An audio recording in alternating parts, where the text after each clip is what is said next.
जय हिंद साथियों, सिवा एजुकेशनल एकेडमी झांसी में आप सभी का स्वागत है। आज हम देखेंगे रैपिडेक्स इंग्लिश स्पीकिंग कोर्स। इसमें हमारा आज 21वां दिन है। आप अगर मेरे चैनल में नए हैं तो मेरा चैनल लाइक करें, शेयर करें और सब्सक्राइब करें, बेल आइकन ज़रूर दबाएं। तो आइए हम देखते हैं। इसमें हमारा तीसरे अभियान में हम आपको अंग्रेजी व्याकरण के कुछ आवश्यक पहलुओं को ज्ञान कराने जा रहे हैं। यदि आप इन्हें जान लेंगे तो आपको मोटे रूप से अंग्रेजी समझ आ जाएगी। 21वें से 30वें दिन तक के इस सेट में इन विषयों पर ध्यान दिया गया है। Pronouns, prepositions, correlatives, active and passive voice, temporals, countable, nouns, emphasis and some notable uses. अंत में प्रचलित ईडियम भी दिए गए हैं। प्रत्येक दिन के अंत में इन विषयों से संबंधित टिप्पणियां भी दी गई हैं जो विषय को समझाने में बड़ी सहायक होंगी। आप एक एक दिन में एक एक करके अभ्यास कीजिए और फिर देखिए कि आप कहां से कहां तक पहुंच गए। सबसे पहले सर्वनाम शब्दों का प्रयोग देखिए। He, she, it, this, that, you, I, each, none आदि सर्वनाम शब्दों का प्रयोग। ए एंड द आर्टिकल सामान्य प्रयोग। यह हमीद है, दिस इज हमीद। वह अंजू है, दैट इज अंजू। यह उसकी पुस्तक है, दिस इज हिज बुक। वह उसकी डायरी है, दैट इज हर डायरी। वह लड़का है, ही इज अ बॉय। वह लड़की है, सी इज अ गर्ल। तुम एक छात्र हो, यू आर अ स्टूडेंट। मैं एक क्लर्क हूँ, आई एम अ क्लर्क। यह एक कलम है, दिस इज अ पेन। यह एक सेब है, दिस इज एन एप्पल। वह एक संतरा है, दैट्स एन ऑरेंज। मैं एक भारतीय हूँ, आई एम एन इंडियन। यही कैमरा मैं चाहता हूँ, this is the camera I need.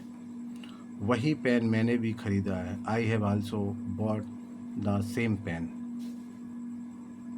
यह पेंसिल है और यह मेरी है, this is a pencil and it's mine.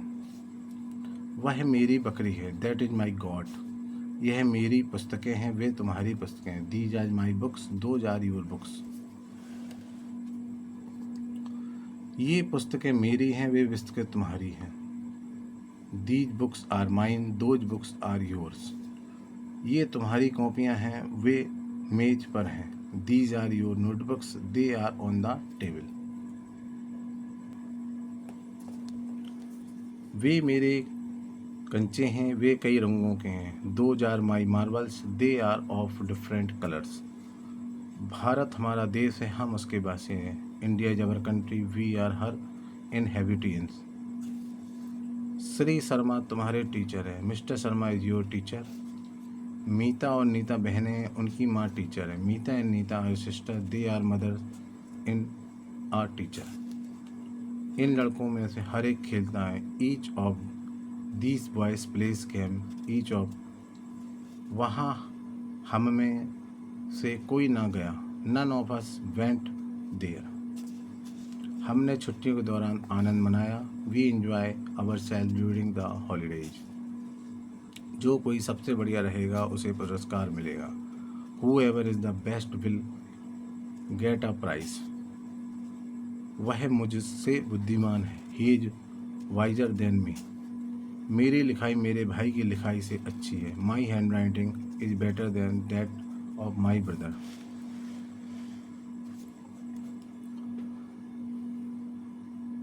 वह क्या है, वह एक कंप्यूटर है, what is that, that is a computer. ये वे क्या हैं, वे कैडेट्स हैं, what are those, those are cassettes. यह एक बक्सा है, ये इसके कोने हैं, this is box, these are its corners. वह कौन है, यह मेरा सहकर्मी, who is that, he is my colleague. यह किसकी कॉपी है, हुज नोटबुक इज दिस। यह उसकी है, इट्स हेयर। यह गाय हमारी है, दिस काउ इज आवर्स। वे दुकानें उनकी हैं, दो शॉप्स आर देयर्स। यह घड़ी मेरी है, दिस वॉच इज माइन। यह घर आपका है, दिस हाउस इज योर्स।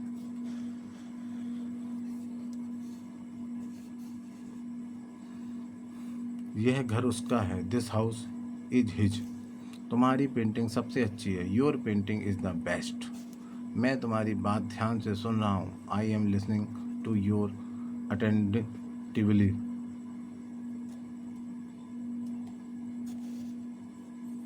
दरवाज़ा कौन खटखटा रहा है, who is the knocking at the door. यह किसका सामान है, हुज लगेज इज दिस। वह बिल्कुल दूसरी बात है, that's different matter all together. उसे समय की कीमत नहीं मालूम है, she does not know the value of time. तुम उन पर भरोसा कर सकते हो, यू कैन ट्रस्ट देम। मैं आपका बहुत एहसानमंद हूँ, I am very thankful to you. This that these those are called demonstrative adjectives when they are used with nouns. For example, this book, that dogs, these shops, those house, etc. उसके रूखे व्यवहार से मुझे धक्का पहुंचा, his rude behaviour shocked me. मुझे तुमसे ऐसी आशा कभी ना थी, I never expected this from you. ये किताबें मेरे किसी काम की नहीं, these books are no use to me. हमें अभी तुरंत जाना है, we have to leave at once. उनके दिल्ली में अपने मकान है, they have their own houses in Delhi. वह दुकान मेरे चाचा जी की है, that shop belong to my uncle. याद रखें, ही सी और दैट इन सभी का अर्थ वह होता है, पर ही सी पुरुषवाचक सर्वनाम है और डैट निश्चयवाचक सर्वनाम है, अर्थात ही और सी क्रमशः पुरुष और स्त्री का बोध कराते हैं, पर दैट वह उस वस्तु का निश्चय करता है, यह नहीं, वह लाओ, bring that not this. This that निश्चयवाचक सर्वनाम है, दीज दिस का बहुवचन रूप है और दोज डैट का। दिस यह, दैट वह, इन दोनों के बदले अगर वाक्यों में प्रसंग इट का प्रयोग होता है। दीज ये, दोज वे, इन दोनों के बदले अगले वाक्यों में प्रसंग के रूप में दे आता है। ए एन द ये आर्टिकल्स कहलाते, ए एन अनिश्चयवाची है तथा द निश्चयवाची। सामान्यतः जिन संज्ञा शब्दों की गिनती हो सकती है, काउंटेबल, उनके आगे ए या एन लगता है, जैसे a book, a cat, an animal, an egg आदि।